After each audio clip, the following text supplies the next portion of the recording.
بسم اللہ الرحمن الرحیم مولا صلی وسلم دائما ابدا علی حبیبک خیر الخلق کلہم۔ اللہ تبارک و تعالیٰ نے قرآن پاک کے اندر ارشاد فرمایا، اہدنا الصراط المستقیم،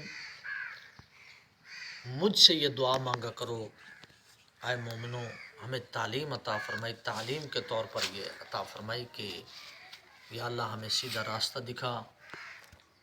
کون سا سیدھا راستہ؟ جو راستہ صراط الذین انعمت علیہم، جن پر تیرا انعام ہوا، ان کا راستہ دکھا۔ مشہور بات ہے کن کن پر اللہ تبارک و تعالیٰ کا انعام ہوا۔ انعم اللہ علیہم من النبیین والصدیقین والشہداء والصالحین وحسن اولئک رفیقا۔ تو سب سے پہلا انعام نبیوں پر ہوا، دوسرا صدیقین اور شہداء اور صالحین پر ہوا، اور ان کی رفاقت بھی بہت اچھی ہے، ان کے ساتھ تعلق اور ان کی بارگاہ میں بیٹھنا یہ بھی بہت اچھا ہے۔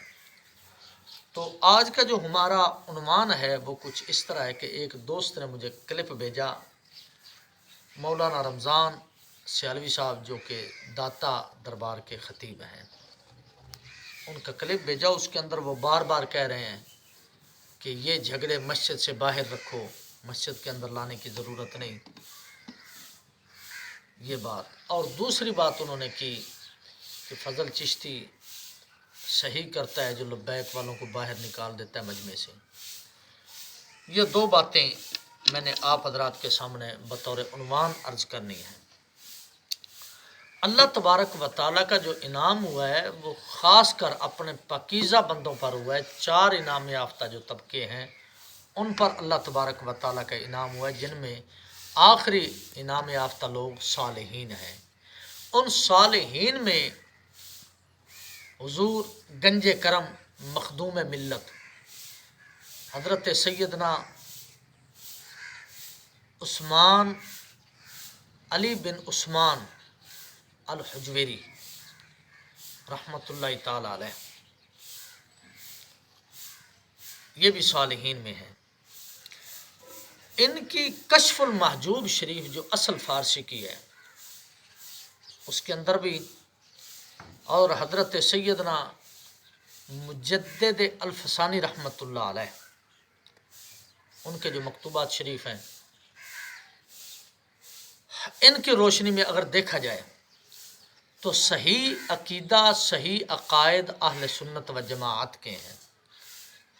اور یہ بھی پتہ ہے کہ اہل سنت و جماعت جو مسلک اور مذہب ہے اور جو جماعت ہے، اس پر ہر دور کے اندر مصیبتیں آتی رہیں، ظلم کی اندھیریاں چلتی رہیں، اور زمانہ مختلف کروٹیں بدلتا رہا، شیطان مختلف صورتیں بنا کر ان کے پاس آتا رہا، لیکن جو ہے ان مختلف صورتوں کے باوجود یہ جماعت نبی کریم صلی اللہ علیہ وسلم کے قدمین شریفین چوم کر صحابہ اکرام اور صحابہ کے بعد تابعین، تابعین کے بعد تبع تابعین، ائمہ مجتہدین، غوث، کتب، اس طرح یہ جماعت چلتی رہی، اور بے عین ہی جس طرح اس وقت چلی تھی آج بھی اسی طریقے سے اس کے عقائد الحمدللہ حقہ عقائد ہیں۔ اس کے اندر سے جس طرح کے پھل جو ہے خراب ہو جائے تو درخت اس کو گرا دیتا ہے، اس مسلک کے اندر بھی 2 نمبر بندے کی کوئی گنجائش ہی نہیں ہے۔ یہ بھی اپنے اندر سے 2 نمبر بندے کو نکال کے رکھ دیتا ہے، جس طرح کہ مری ہوئی مچھلی تھوڑا سا تیرتی رہتی ہے پھر ایک سائڈ پہ نکل جاتی ہے سمندر کے، تو اس طرح یہ بھی اس کو گرا کر رکھ دیتا ہے، ایک طرف پھینک دیتا ہے۔ یہ جو میرا مسلک اہل سنت و جماعت ہے، نہ یہ گستاخ صحابہ کو اپنے اندر رکھنے کی گنجائش رکھتا ہے، اور نہ گستاخ اہل بیت کو اپنے اندر رکھنے کی گنجائش رکھتا ہے۔ یہ اتنا سچا سچا مسلک اور سچا سچا مذہب ہے۔ لیکن افسوس کہ شہنشاہ حسین نقوی ایک بہت بڑا مبلغ ہے شیعوں کا، اگرچہ علمی طور پر وہ یتیم ہے لیکن ان کا مبلغ ہے بہرحال.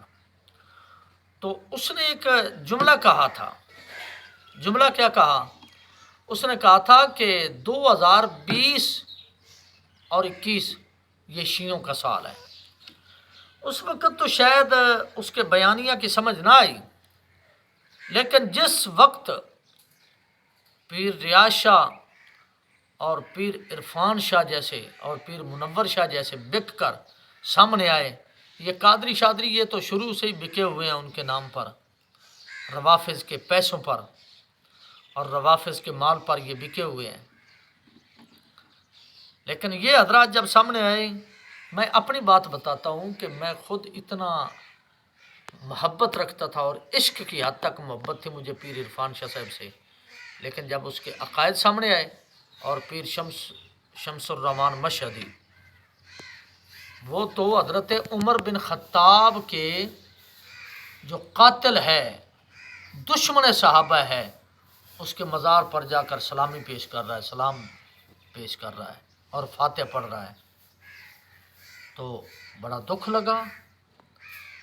اور دوسری طرف اگر دیکھیں تو دکھ نہیں بھی لگنا چاہیے. کیوں کہ حضرت جو پیسے دیتا ہے وہ پیسے اس لیے نہیں دیتا کہ تم اپنی مرضی پیش کرو یا اپنی عقل کو، اپنے فہم و فراست کو اپنی مرضی کے مطابق ڈھالو یا استعمال کرو. وہ پیسے اس لیے نہیں دیتا، بلکہ وہ پیسے اس لیے دیتا ہے، وہ پیسے دے کر تمہارے ضمیر کو خریدتا ہے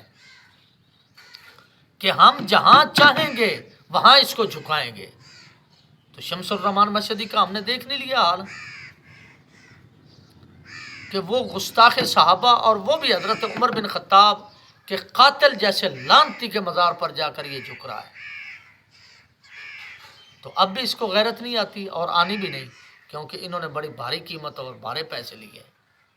اور ایک پیر ہے، پیر ٹریکٹر گڑبڑ شریعت، وہ تو یہاں تک بکواس کر رہا ہے کہ اللہ تبارک و تعالیٰ نے حضرت محمد صلی اللہ علیہ وسلم کو حضرت ابو طالب کے اندر فنا کر دیا اور مدغم کر دیا. تو یہ بکواسیات کیوں سننے میں آ رہی ہیں؟ یہ فقط اس وجہ سے سننے میں آ رہی ہیں کہ انہوں نے پیسہ بھرا ہے، تمہارے ضمیر کو خریدا ہے. اب نہ پیر عرفان شاہ سیدھی بات کر سکتا ہے، منور شاہ پیر بالٹی علی سرکار اس نے تو کرنی کیا ہے، اور پیر سید اپنے آپ کو سید کہنے والا عبد القادر پوڈری اس نے کیا بات کرنی ہے، اور مولوی اقبال کپا جس کو لوگ مفتی کہتے ہیں، یہ ہر جگہ اس طرح کرتا ہے. تو اس نے بھی یہی کام کیا. اب پتہ نہیں وہ کہاں چھپ گیا، نظر تو آتا نہیں کہیں. بہرحال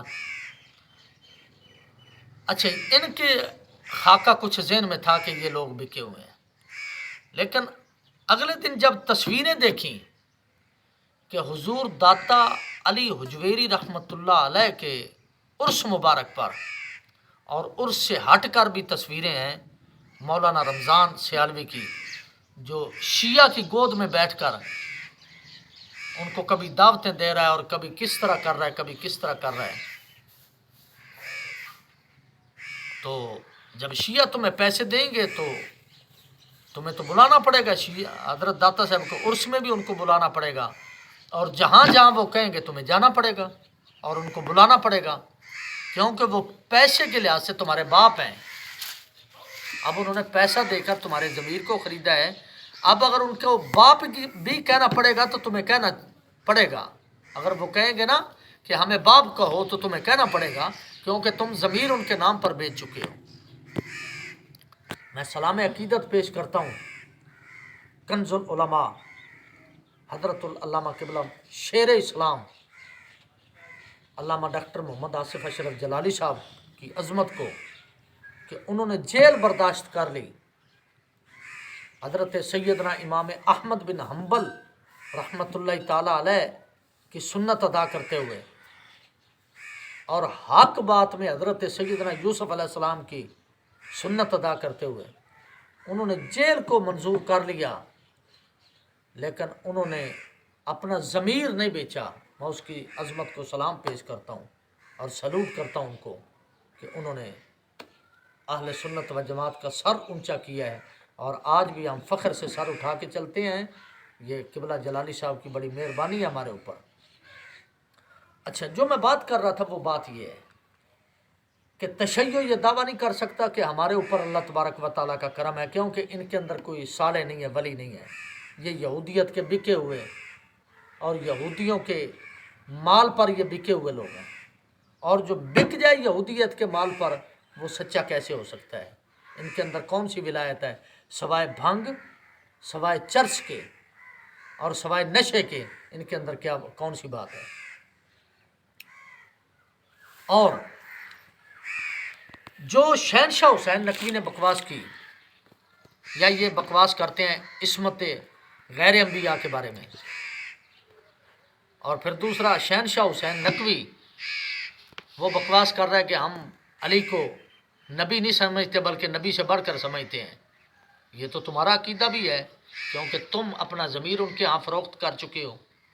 پھر وہ کہتے ہیں کہ اللہ کو بھی علی نے بنایا ہے، یہ تمہارا بھی عقیدہ ہوگا، کیونکہ تم نے اپنے ضمیر کو ان کے نام پر فروخت کر دیا ہے۔ اب جو وہ کہیں گے تمہیں ماننا پڑے گا، تم روح گردانی نہیں کر سکتے، انحراف نہیں کر سکتے، تم اس قول سے، ان کے افعال سے، ان کے عقائد سے تم منحرف نہیں ہو سکتے۔ کیوں؟ کہ تم اپنے ضمیر کو بیچ چکے ہو۔ ہاں، یہ جو تم مشورہ دے رہے ہو کہ اس مسجد کے اندر یہ کام نہیں ہونا چاہیے، باہر ہونا چاہیے، یہ اپنا ضمیر بیچنے سے پہلے یہ مشورہ تمہارے ذہن کے اندر کیوں نہیں آیا؟ ان کو اسٹیجوں پر بلا رہے ہو، اور عرفان شاہ جیسے مولوی کو بلا کر تم داتا صاحب کے اسٹیج سے حضرت امیر معاویہ اور پاکیزہ لوگوں کو گالی نکلوا رہے ہو۔ مجھے افسوس نہیں ہے، مجھے افسوس اس لیے نہیں ہے کہ تم اپنا ضمیر بیچ چکے ہو، تمہارے اندر تو غیرت نہیں رہی۔ البتہ ان مسلمانوں پر افسوس ضرور ہے جو بیچ میں بیٹھ کر صحابہ اکرام کے بارے میں غیبت اور گالیاں سنتے رہے۔ مجھے ان مسلمانوں کے ایمان پر افسوس ہے۔ تمہارا تو ہر بندہ سمجھتا ہے کہ تم اپنا ضمیر بیچ چکے ہو، اور اب مشورے بھی مفت کے دے رہے ہو۔ قبلہ جلالی صاحب جیسے عظیم علمبردار اہل سنت و جماعت کو اور جرنیل اہل سنت کو یہ مشورہ دے رہے ہو کہ یہ چیزیں مسجد میں نہیں ہونی چاہیے۔ پہلے تجھے مسجد کیوں نہیں نظر آئی جب شیعوں کو اسٹیج پر بلا رہا تھا؟ اور اب بار بار بات کرتے ہو کہ جناب یہ کام نہیں ہونا چاہیے، اور پھر لبیک پر باتیں کرتے ہو کہ وہ فضل و چشتی نے صحیح کرتا ہے کہ وہ لبیک والوں کو اپنے مجمع سے اٹھا دیتا ہے اور بھگا دیتا ہے۔ یہ تجھے کب کا خیال آ گیا کہ وہ فضل و چشتی بھگا دیتا ہے؟ فضل و چشتی کی حقیقت کو بھی جانتے ہو۔ مجھے سب سے زیادہ افسوس فضل احمد چشتی پر ہے۔ آج میں دل کے آنسو، خون کے آنسو میرا دل روتا ہے کہ اتنا بڑا عالم تھا فضل احمد چشتی، اور ہمارے بہت اچھے تعلقات میرے استاد محترم فخر المدرسین امام المناطقہ شیخ القرآن والحدیث حضرت العلامہ قبلہ ابو الاحسان مفتی محمد ارشاد احمد صاحب ردوی رحمۃ اللہ تعالی علیہ، آپ سرکار نے جو اس کے بارے میں مجھے حقیقت بتائی اور اس کی زندگی کا ایک ایک لمحہ بتایا، چونکہ میں ان کا نوکر تھا اور اب بھی نوکر ہوں اور ہمیشہ نوکر رہوں گا۔ اور یہ بات میں نے فضل چشتی کے سامنے کی تھی کرم پور کے اندر، پیپل والی مسجد کے اندر، کہ میں تجھے چھوڑ سکتا ہوں، میں اپنے استاد محترم کو نہیں چھوڑ سکتا۔ اور اس ملاقات کے بعد آج تک میں نے اس سے ملاقات کی ہو یا اس سے سلام یا مصافحہ کیا ہو یا اس کے پاس جا کر بیٹھا ہوں تو مجھے یہ ثابت کر دے۔ کیوں کہ اگر میں فضل احمد چشتی کو بھی مانتا تھا تو اپنے استادوں کی وجہ سے مانتا تھا۔ اللہ تبارک و تعالیٰ کا فضل ہے، میں کوئی بے غیرت نہیں، غیرت مند ہوں اور غیرت مند استاد کے قدموں میں بیٹھ کر پڑھا ہوں۔ لیکن جو میں عرض کر رہا تھا، افسوس اس بات کا ہے کہ اتنا بڑا عالم ہو کر اور اتنا صاحب مطالعہ ہو کر جب یہ گمراہ ہوا ہے تو افسوس ہے کہ اہل سنت و جماعت اتنے بڑے عالم سے محروم ہوئی۔ لیکن اگلی بات بھی ذہن میں آتی ہے کہ اسی اہل سنت و جماعت پر کتنی آندھی آئیں۔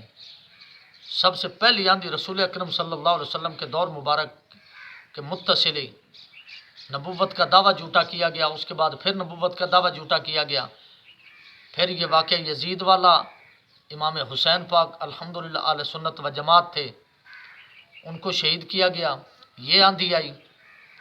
اس کے بعد حضرت امام زین العابدین رضی اللہ تعالیٰ عنہ کے بارے میں جو لوگوں نے باتیں کی، حضرت امام حسن پاک کے بارے میں، اور حضرت امام زید پاک کو کیسے شہید کیا گیا، یہ ساری آندھیاں آتی رہتی ہیں اور آتی رہیں گی اہل سنت و جماعت پر۔ لیکن اللہ تبارک و تعالیٰ کے فضل و کرم سے آخر میں جو ناجی فرقہ ہے، ناجی گروہ ہے، ناجی جماعت ہے، وہ صرف اور صرف اہل سنت و جماعت ہے۔ اس لیے تو یہ حملے کر رہے ہیں، ان کے عالموں کو خریدتے ہیں، جو ان کا بڑا عالم ہو اس کو یہ خرید لیتے ہیں، جا کر اس کے ضمیر کو خریدتے ہیں۔ اور وہ بھی قرآن پاک میں اللہ تبارک و تعالیٰ نے پہلے ارشاد فرما دیا تھا، وَلَا تَشْتَرُوا بِآيَاتِ ثَمَنًا قَلِيلًا۔ یہ تو اس آیت کے مصداق بن گئے ہیں، آیہ مبارکہ کے۔ تو اب یہ جلالی صاحب کی بلا یا جتنے بھی علماء حقہ ہیں اہل سنت و جماعت کے، ان کو مشورہ دینے کی بجائے اپنے آپ کو دیکھو، اپنے ضمیر کو دیکھو کہ تم کیا کر رہے ہو، اپنی جماعت کو دیکھو جا کر، جو بکے ہیں، تشیع نے خریدے ہیں، ان کو جا کر یہ مشورے دو کہ یار آپ بڑی غلط جگہ تے بیچ گئے ہیں، پیسہ تو آ گیا ہے، کوٹھی بھی بن جائے گی، کار بھی چنگی آ جائے گی، شہرت بھی ہو جائے گی، لیکن در رسول سے تو ہم بغاوت کر بیٹھے، نبی کریم صلی اللہ علیہ وسلم کی آل مبارک سے تو بغاوت کر بیٹھے، حضور کے صحابہ سے تو بغاوت کر بیٹھے۔ اب اپنی عزت ڈھونڈتے ہو کہ جناب داتا صاحب یہ ہو گیا، نعرے لگ گئے، فلاں ہو گیا، ہمارے فلاں خطیب و قادرہ، جو کبھی کوئی بکواس کرتا ہے صحابہ کرام کے خلاف، کبھی کوئی بکواس کرتا ہے کہ اے سنیوں، جو شیعوں اور تمہیں دو کرنے کی کوشش کرے اس کو تم دو کر دو، تو کیا حضرت غوث پاک کو بھی دو کریں؟ نبی کریم صلی اللہ علیہ وسلم نے جنازہ نہیں پڑھا تھا حضرت سیدنا عثمان غنی کے گستاخ کا، پھر نبی کریم صلی اللہ علیہ وسلم کے بارے میں اس قادرے کا کیا خیال ہوگا؟ یہ تو بکاؤ مال ہے، اور بکاؤ مال کو لے کر جب بھی تم اسٹیج پر آؤ گے تو تمہارا یہی حشر ہوگا اور یہی حالت ہوگی۔ وہ وقت تھا جس وقت دنیا قدم چومتی تھی، جس وقت صحیح عقیدہ تھا پیر عرفان شاہ، اور وہ بھی وقت میں نے دیکھا ہے جب دیگوں والی دکان کے اندر چھپ کر کھڑا تھا، اپنے آپ کو چھپا کر کھڑا تھا۔ یہ کس چیز کی مار ہے؟ یہ داتا صاحب رحمۃ اللہ علیہ نے اس کو مارا اور مار دی کہ سید ہو کر در بدر بھٹک رہے ہو اور اپنے آپ کو سید کہتے ہو، اتنے بڑے آستانے اور اتنے بڑے شہزادے کے بیٹے ہو، اور پھر تم یہ باتیں بھی۔ تو یہ وقت، اور میں آج بھی یہی کہتا ہوں اور حکومت پاکستان سے بھی یہی عرض کروں گا کہ یہ جو روافظ آنے لگ گئے ہیں، داتا علی حجویری رحمۃ اللہ علیہ مخدوم ملت کے اسٹیج پر، یہ ہم سنی کبھی برداشت نہیں کریں گے، اور قبلہ جلالی صاحب رحمۃ اللہ علیہ کے موقف کے ساتھ ہیں ہم۔ جتنا اہل سنت و جماعت ہے یہ ساری کی ساری علامہ جلالی صاحب رحمۃ اللہ علیہ کے موقف کے ساتھ ہے، لہٰذا ان چیزوں کو روکو۔